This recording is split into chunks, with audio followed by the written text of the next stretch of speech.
हरदा नगर के प्रतिष्ठित मुराने परिवार द्वारा भव्य गणगौर महोत्सव का आयोजन किया जा रहा है, जिसमें श्रद्धालु मां गणगौर, रनुबाई माता एवं धनियर राजा की आराधना में भाव विभोर हो रहे हैं। खंडवा बाईपास रोड स्थित सीताराम गार्डन में जारी आयोजन में प्रतिदिन सैकड़ों श्रद्धालु उमड़ रहे हैं और माता के भजनों की रसधारा में सराबोर हो रहे हैं। गणगौर महोत्सव के विशेष आकर्षण के रूप में वृंदावन के प्रख्यात संत शिव सेवक दास महाराज का सानिध्य श्रद्धालु को प्राप्त हो रहा है। मुराने परिवार के हेमंत मुराने ने बताया, ये भव्य आयोजन 31 मार्च तक जारी रहेगा, जिसमें भक्त निरंतर मां गणगौर की भक्ति में लीन होकर आध्यात्मिक आनंद की अनुभूति कर रहे हैं। सीताराम गार्डन में शिव पार्वती की भक्ति का पर्व गणगौर उत्सव उल्लास के साथ मनाया जा रहा है। दोपहर में महिलाएं बगीचों में पाती खेलने जा रही हैं। शाम होते ही झालरों और गीतों की गूंज प्रारंभ हो जाती है। विद्युत रोशनी से सजे पंडालों में पहले महिलाएं झालरें दे रही हैं और देर रात पुरुष मंडल भजन और नृत्य से माता की स्तुति कर रहे हैं। नगर के मुराने परिवार द्वारा 9 दिवसीय उत्सव का आयोजन किया गया है। शनिवार को इसका 7वां दिन था। माता गौरा की पूजा और पाती खेलने के लिए बगीचे से लौटने के बाद सभी महिलाओं को जलपान एवं प्रसादी भी दी जा रही है। शाम 7 बजे से 9 बजे तक महिलाओं के लिए झालरे का समय निर्धारित किया गया है। इसके बाद रात 2 से 3 बजे तक पुरुष मंडल द्वारा विशेष प्रस्तुति दी जा रही है। 30 मार्च को माता को पानी पिलाने की रस्म अदा की जाएगी, जिसके बाद माता का भव्य जल समारोह नगर में निकाला जाएगा। इस दौरान श्रद्धालु भक्ति में लीन होकर जयकारे लगाएंगे। साथ ही माता को पाठ बैठाने की विधि संपन्न की जाएगी, जिसमें भक्तजन श्रद्धा और भक्ति के साथ भाग लेंगे। इसके अतिरिक्त माता का मंडप भी आयोजित किया जाएगा, जिसमें भक्त पारंपरिक रीति रिवाजों के अनुसार पूजा अर्चना करेंगे। इस भव्य आयोजन में नगर एवं आसपास के क्षेत्रों से श्रद्धालु बड़ी संख्या में शामिल हो रहे हैं। खबर जमशेदपुर से। 2.5 लाख का इनामी जमशेदपुर के गोविंदपुर में रहने वाला मुख्तार अंसारी गैंग का कुख्यात शूटर अनुज कन्नौजिया शनिवार रात गोविंदपुर के भूमिहार सदन के पास उत्तर प्रदेश एसटीएफ गोरखपुर यूनिट और झारखंड पुलिस की संयुक्त टीम के साथ हुई मुठभेड़ में मारा गया। दोनों ओर से भारी गोलीबारी हुई। एसटीएफ के सीओ डी के शाही भी गोली लगने से घायल हुए हैं। उनकी हालत खतरे से बाहर बताई जा रही है।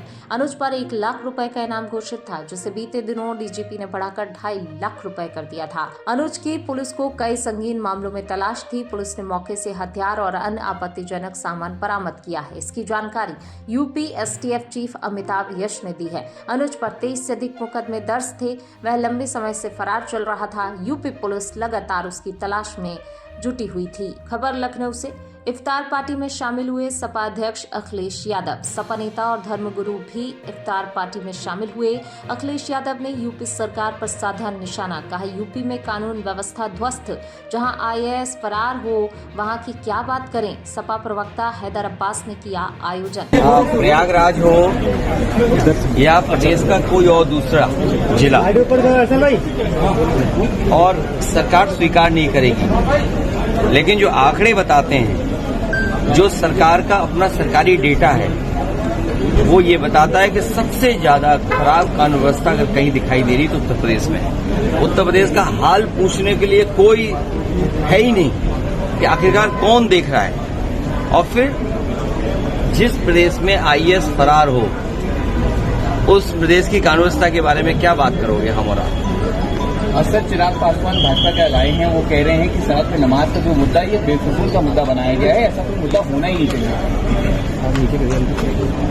किसी के बारे में हमें कुछ नहीं बोलना। आजाद अधिकार सेना के राष्ट्रीय अध्यक्ष अमिताभ ठाकुर और डॉक्टर नूतन ठाकुर ने आज पार्टी के विरामखंड स्थित कार्यालय पर प्रेस वार्ता आयोजित कर मुख्यमंत्री के अपर मुख्य सचिव एसपी गोयल के संबंध में सामने आए तथ्यों और आरोपों की जांच की मांग की है। उन्होंने बताया, उन्होंने इस संबंध में भारत के प्रधानमंत्री और यूपी के मुख्यमंत्री को पत्र भेजकर उनके संज्ञान में लाए समस्त तथ्यों की विभिन्न संबंधित एजेंसियों से गहन जांच कराए जाने की मांग की है। अपनी शिकायत में उन्होंने कहा, एसपी गोयल पर पूर्व में उन्नाव के अभिषेक गुप्ता से 25 लाख रुपए लेने के आरोप लगे थे, किंतु शिकायतकर्ता ने अत्यंत संदिग्ध स्थितियों में अपनी शिकायत वापस ले ली थी। उन्हें अंसल ग्रुप के सुशांत सिटी लखनऊ के अक्टूबर 2022 से दिसंबर 2024 के बीच बेची गई 10 ऐसी संपत्तियों के रजिस्ट्री के विवरण प्राप्त हुए हैं, जो उन्हें दी गई जानकारी के अनुसार एसपी गोयल के अपने अत्यंत नजदीकी रिश्तेदारों और उनसे जुड़ी कंपनियों के नाम बेची गई हैं। इनमें 3 व्यावसायिक और 7 आवासीय संपत्तियां हैं। व्यावसायिक संपत्तियों का कुल क्षेत्रफल 1.71 लाख वर्ग फीट है, जबकि आवासीय संपत्तियों का क्षेत्रफल 55,700 वर्ग फीट है। रजिस्ट्री के अभिलेखों के अनुसार 10 संपत्तियों की स्टाम्प ड्यूटी सहित कुल कीमत लगभग 45 करोड़ 10 लाख रुपए है।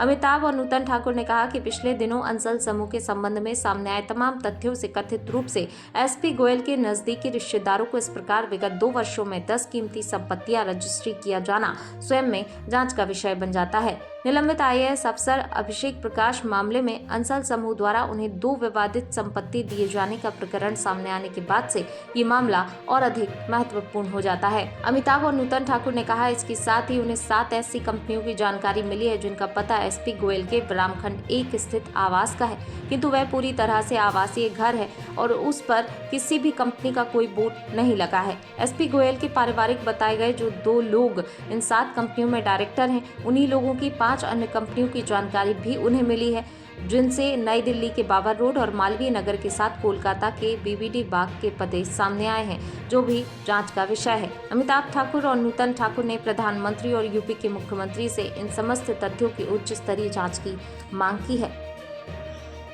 आईएएस अफसर श्री एसपी गोयल के संबंध में हमारे पास अत्यंत ही महत्वपूर्ण तथ्य और साक्ष्य प्राप्त हुए हैं, जिनके आधार पे हमने प्रधानमंत्री और यूपी के मुख्यमंत्री को शिकायत भेजकर सभी संबंधित प्राधिकारियों के स्तर पे उनसे जुड़े विभिन्न संपत्तियों और कंपनियों की विधिवत जांच कराते हुए समुचित कार्रवाई किए जाने की मांग की है।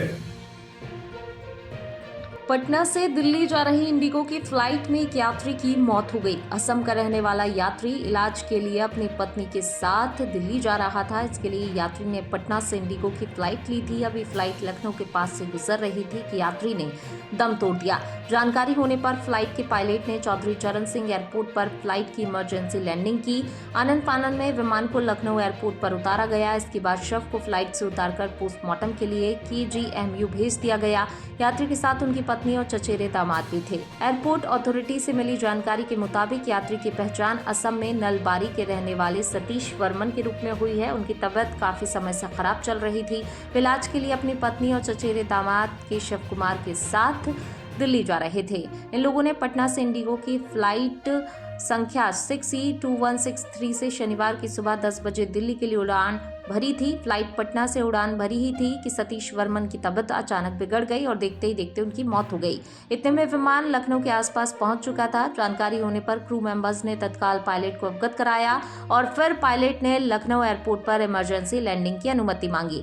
एयर ट्रैफिक कंट्रोल की अनुमति मिलने के बाद फ्लाइट की इमरजेंसी लैंडिंग कराई गई। इसके बाद एयरपोर्ट पर तैनात मेडिकल टीम ने सतीश वर्मन को फ्लाइट से नीचे उतारकर जांच की और मृत घोषित कर दिया। सूचना मिलने पर सरोजनी नगर पुलिस ने शव को अपने कब्जे में लेकर पोस्टमार्टम के लिए भेज दिया। विश्व हिंदू परिषद बजरंग दल द्वारा चंदेरी में कलेक्टर को दिया गया ज्ञापन। पर्यटक ग्राम प्राणपुर में शनिवार को जुगल किशोर मंदिर में बजरंग दल द्वारा बैठक का आयोजन किया गया, जिसमें विश्व हिंदू परिषद के गुना विभागीय मंत्री सुरेश शर्मा, जिला मंत्री सुनील शर्मा उपस्थित रहे। विभागीय मंत्री द्वारा बताया गया कि नवरात्रि से हिंदू नववर्ष प्रारंभ हो रहा है, जिसमें आप सभी रामनवमी की तैयारी करें, हर घर भगवा लहराए और भगवान श्री राम के आदर्श पर चलें, जिसमें ग्राम प्राणपुर के 40 युवा उपस्थित रहे, जिसमें से प्रभारी मंत्री और जिला मंत्री द्वारा 5 लोगों को प्रखंड में नवनियुक्त किया, जिसमें से प्रखंड उपाध्यक्ष राजकुमार कुशवाहा प्राणपुर को नियुक्त किया और प्रखंड सचिव और सहायक सचिव भी नियुक्त किए गए। इसके पश्चात चंदेरी अनुविभागीय अधिकारी को विश्व हिंदू परिषद के सभी युवा साथी और विभागीय मंत्री द्वारा ज्ञापन दिया गया, जिसमें नवरात्रि के 9 दिन तक शहर के भाग किसी भी कस्बे या गांव में मछली मुर्गा की दुकान पूर्ण रूप से बंद रहेंगी, जिसमें चंदेरी से प्रखंड उपाध्यक्ष करण सिंह मौर्य, प्रखंड संयोजक उदय यादव, प्रखंड सह संयोजक नीतीश रजक और प्रखंड नवनियुक्त उपाध्यक्ष राजकुमार कुशवाहा और अन्य साथी उपस्थित रहे। भारत ने सहायता के तौर पर म्यांमार को भेजे 15 टन राहत सामग्री। म्यांमार में आए शक्तिशाली भूकंप की वजह से भारी नुकसान हुआ है। ऐसे में भारत ने सहायता के तौर पर म्यांमार को 15 टन राहत सामग्री भेजी है।